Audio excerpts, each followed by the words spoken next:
Standard 4 Hindi chapter 14 बीज यात्रा पाठ परिचय।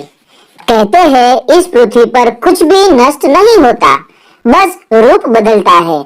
जैसे बीज पौधों का और पौधे पेड़ का रूप लेते हैं, यही प्रक्रिया निरंतर चलती रहती है।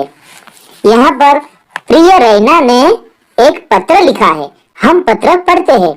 यह पत्र मैं तुम्हें दिल्ली से लिख रही हूँ।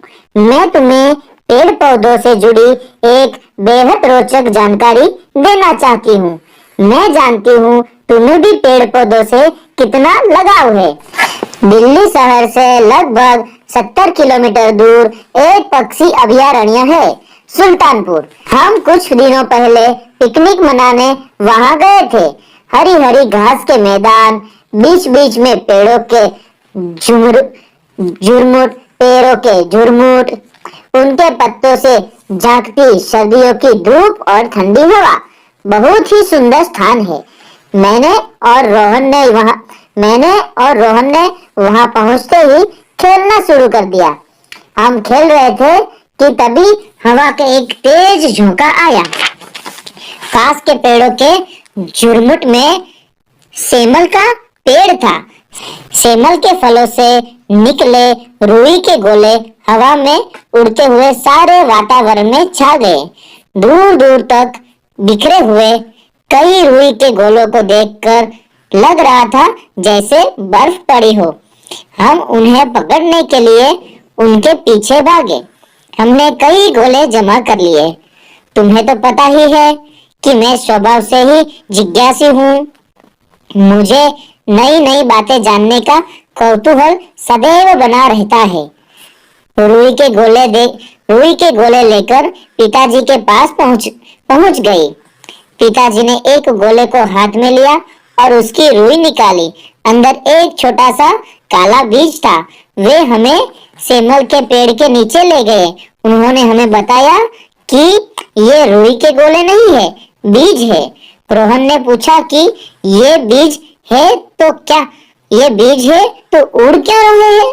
पिताजी ने बताया कि हवा पेड़ के बीजों को दूर दूर तक बिखेर देती है। ये बीज अच्छी जमीन पाकर तुरंत अंकुरित हो जाते हैं और एक दूसरे से उचित दूरी पर उग जाते हैं। धूप, हवा और पानी पर्याप्त मात्रा में मिलने से ये बड़े और स्वस्थ पेड़ बनते हैं। मैंने पिताजी से फिर पूछा कि क्या बीज सिर्फ हवा से ही फैलते हैं? इस पर पिताजी ने बताया कि ऐसे कई बीज हैं जो हवा से उड़कर दूर दूर तक पहुंचते हैं।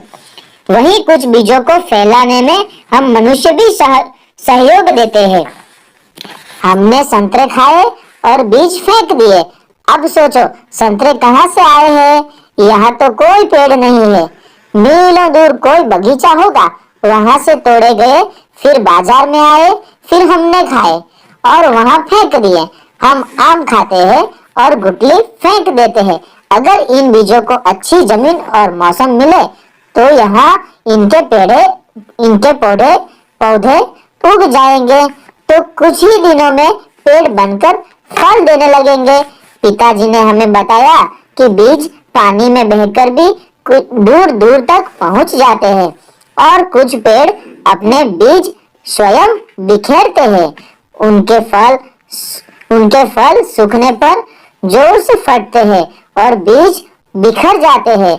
फिर हम झील में विदेशों से आए हुए पक्षी यानी कि प्रवासी पक्षी देखने गए। पापा ने हमें समझाया कि अपने आसपास की प्रकृति की क्रिया देखने, समझने और उसके बारे में सोचने से ही विज्ञान के बहुत से रहस्य हमारे सामने खुलेंगे। ये सब बातें करते करते कब दिन निकल गया पता ही नहीं चला। तुम्हारी सखी रीना।